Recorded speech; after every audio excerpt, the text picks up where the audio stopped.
बिस्मिल्लाहिर्रहमानिर्रहीम। अस्सलाम वालेकुम स्टूडेंट्स, उम्मीद करता हूँ आप लोग सब पहले से होंगे। आज का जो हमारा लेक्चर है वो है purchase and sales of asset कि जो हम एसेट परचेज करते हैं और सेल करते हैं उन तमाम ट्रांजैक्शन को हमने according to rules of debit and credit उसका एनालिसिस करना है। ठीक है, तो लास्ट लेक्चर में हम ऑलरेडी ये चीज़ें कर चुके हैं जिसमें हमने परचेज ऑफ एन एसेट के बारे में डिस्कस किया था कि उसे कैश के अगर खरीदते हैं तो तब क्या एंट्रीज होती हैं, क्रेडिट पे करते हैं तो तब क्या होता है। ठीक है, आज हम परचेजेस के साथ साथ सेल्स का भी इफेक्ट नोट करेंगे। ठीक है, तो जैसे कि ये आपके सामने ट्रांजैक्शंस भी हैं और इसकी प्रैक्टिस के लिए मैंने ये सोल्यूशन भी आपको बना दिया है। अब मैं इसको वन बाय वन एक्सप्लेन कर देता हूँ कि किस तरीके से हमने इसको रिकॉर्ड करना है। सबसे पहले तो आपके पास लिखी गई है purchase furniture rupees 5000 on cash. आपने फर्नीचर परचेज किया है 5000 रुपीज का और कैश पर परचेज किया। तो आपको सिंपल सी बात है, जैसे हम कोई भी चीज परचेज करते हैं वो बिजनेस का क्या होता है, एसेट होता है। इसका मतलब फर्नीचर हमारा क्या है, एसेट है। ठीक है, और हमने इसे खरीदा किस पे, कैश पर, यानी ये ऑन कैश बेसिस ट्रांजैक्शन है। तो दो अकाउंट इसके अंदर आ गए, एक हमारे पास फर्नीचर आ गया, दूसरा हमारे पास कैश आ गया।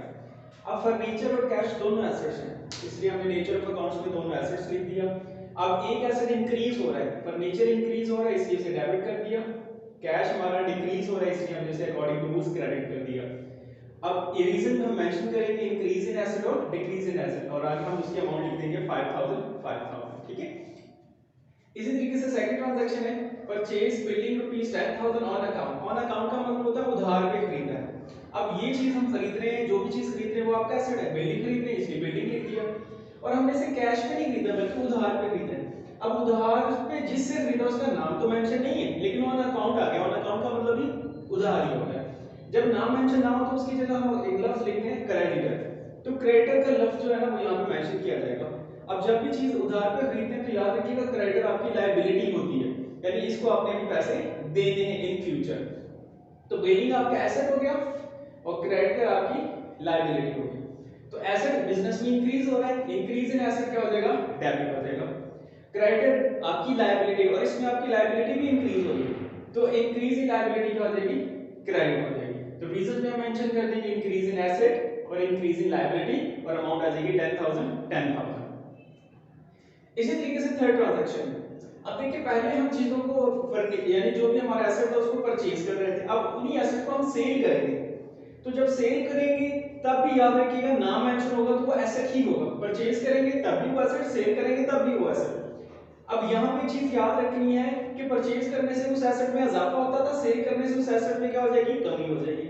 तो दोनों के नाम हमारे पास, जैसे sold equipment rupees 6000 on cash, हमने इक्विपमेंट को सेल किया है ऑन कैश, तो कैश भी आपका एसेट है। लेकिन यहाँ पे ये होगा कि कैश में इजाफा होगा क्योंकि चीजें सेल की हैं तो हमारे पास पैसे आए हैं और इक्विपमेंट हमारे पास से जा रहा है। तो एक अकाउंट हो जाएगा कैश अकाउंट, दूसरा हो जाएगा इक्विपमेंट। कैश भी एसेट है और इक्विपमेंट भी आपका एसेट है। अब ये एसेट इंक्रीज हो रहा है इसलिए हमने इसको डेबिट कर दिया, ये एसेट डिक्रीज हो रहा है इसलिए हमने इसको क्रेडिट कर दिया, और अमाउंट हमारे पास 6000 आ गया। इसी तरीके से हमने मशीन को सेल किया रुपीस 4000 ऑन अकाउंट, उधार पर बेचा है, उधार पर। इसका मतलब क्या हुआ, ये तो हमारे पास से एसेट जा रहा है क्योंकि इसे सेल कर दिया, लेकिन यहाँ पे पैसे भी हमारे पास आए नहीं है, अभी आने इन फ्यूचर, उधार पे बेचा है ना। तो याद रखिएगा इन फ्यूचर जब भी जिस बंदे से हमें पैसे लेने होते हैं उसे हम डेटर का नाम देते हैं। क्या नाम देते हैं, डेटर।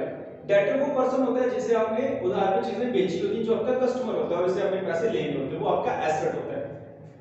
तो यहाँ पे एक अकाउंट आ जाएगा डेटर जिससे पैसे लेने, और मशीन जिसको आपने सेल किया। डेटर भी एसेट है और मशीन भी आपका एसेट है। अब डेटर जो है वो इंक्रीज इन एसेट इसके डेबिट हो गया, मशीन आपका डिक्रीज इन एसेट इसके वो क्रेडिट हो गया।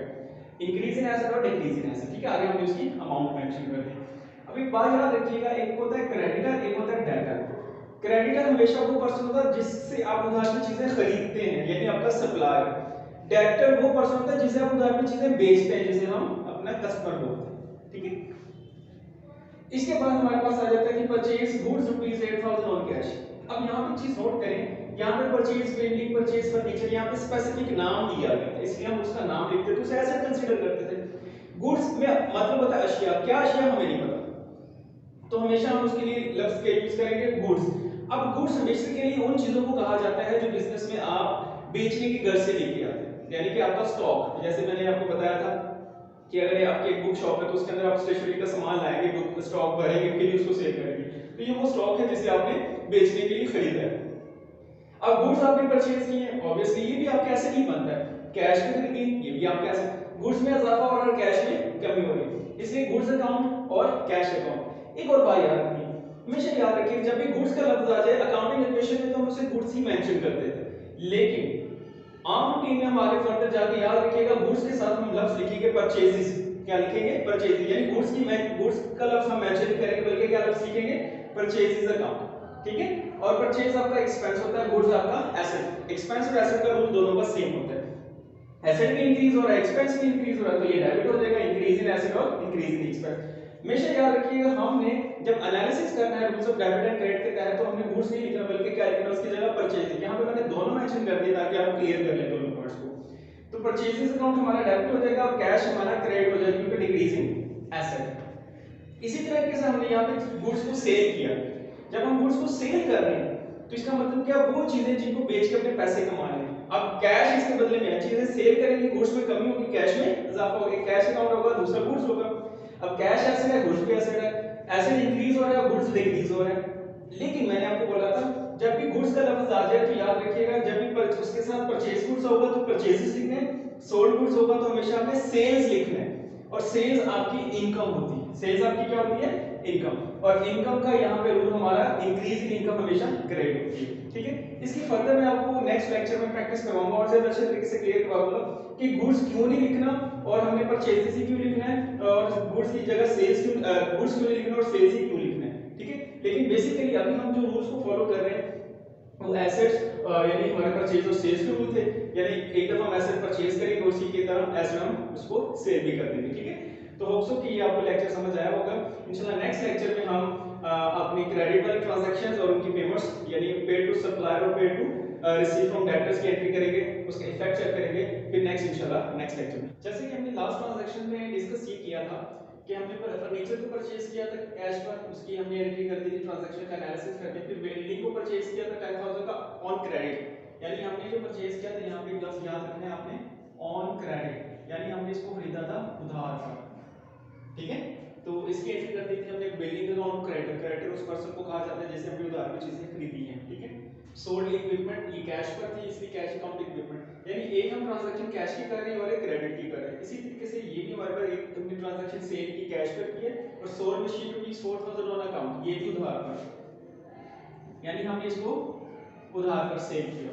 तो डेटर अकाउंट मशीन उधार पे ज्यादा याद रखिएगा, परचेज करेंगे उधार पर तो क्रेडिटर आएगा, सेल करेंगे तो उधार पर डेटर आएगा। ठीक है, ये हमने ऑलरेडी ट्रांजैक्शंस पहले परफॉर्म कर ली है। अब जो बेसिकली नेक्स्ट ट्रांजैक्शन जो मैंने अब आपको बताना चाह रहा हूं वो है पेड रुपीस 10,000 टू क्रेडिटर। मतलब ये है, देखिए हमने 10,000 रुपए की बिल्डिंग खरीदी थी, उधार पर खरीदी थी, लेकिन पैसे अभी अदा नहीं किए थे।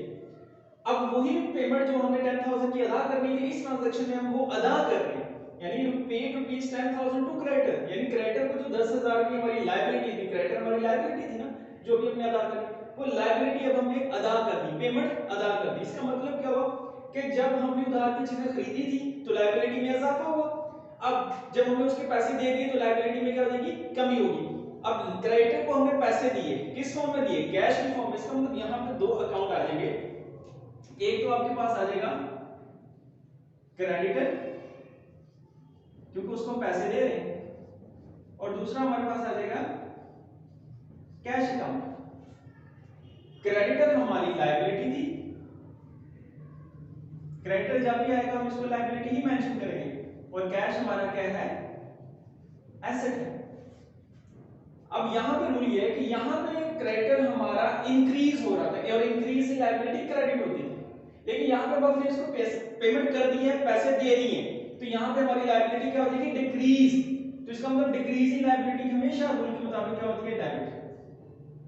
Decrease in liability. ठीक है, और कैश भी हमारा डिक्रीज हो रहा है क्योंकि क्रेडिटर को पैसे दिए, किस फॉर्म में दिए? कैश की फॉर्म में, तो कैश भी हमारा डिक्रीज हो रहा है, और डिक्रीज इन एसेट भी क्या होता है? क्रेडिट। तो यहां पे एसेट हमारा डिक्रीज हो रहा है और 10,000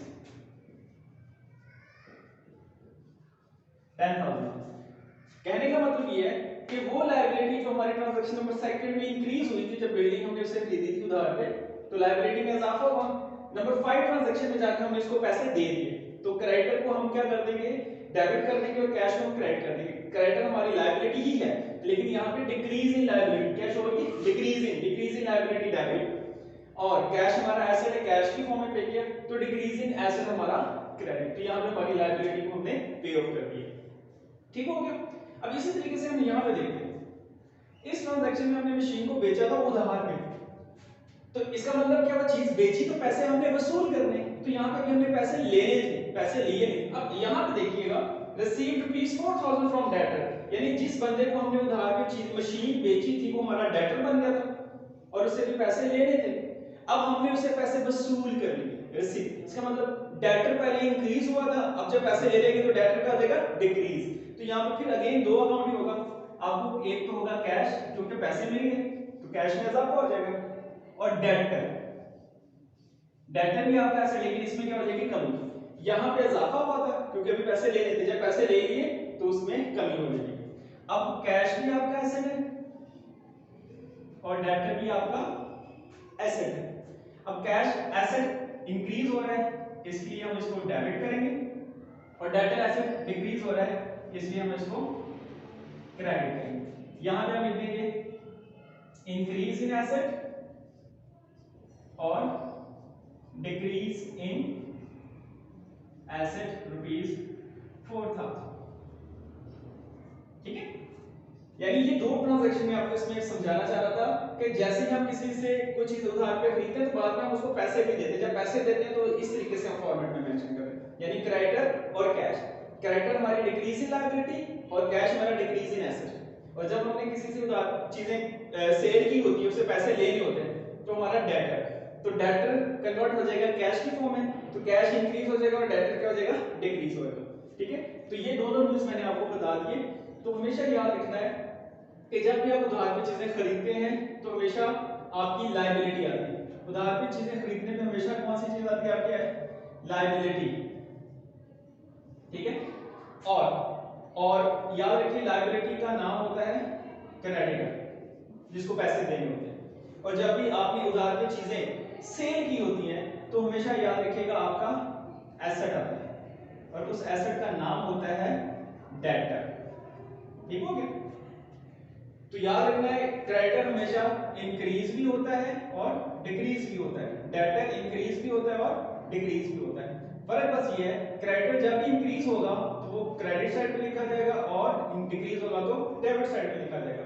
डेटर जब भी इंक्रीज होगा तो वो डेबिट साइड पे और जब डिक्रीज होगा तो उसे क्रेडिट साइड पे रिकॉर्ड करेगा। ठीक हो गया, होप सो कि आपको पॉइंट क्लियर हो गया होगा। फिर भी इससे रिलेटेड अगर आपको कोई क्वेश्चन होगा तो लाजमी पूछिए। जज़ाकल्लाह, अस्सलाम वालेकुम।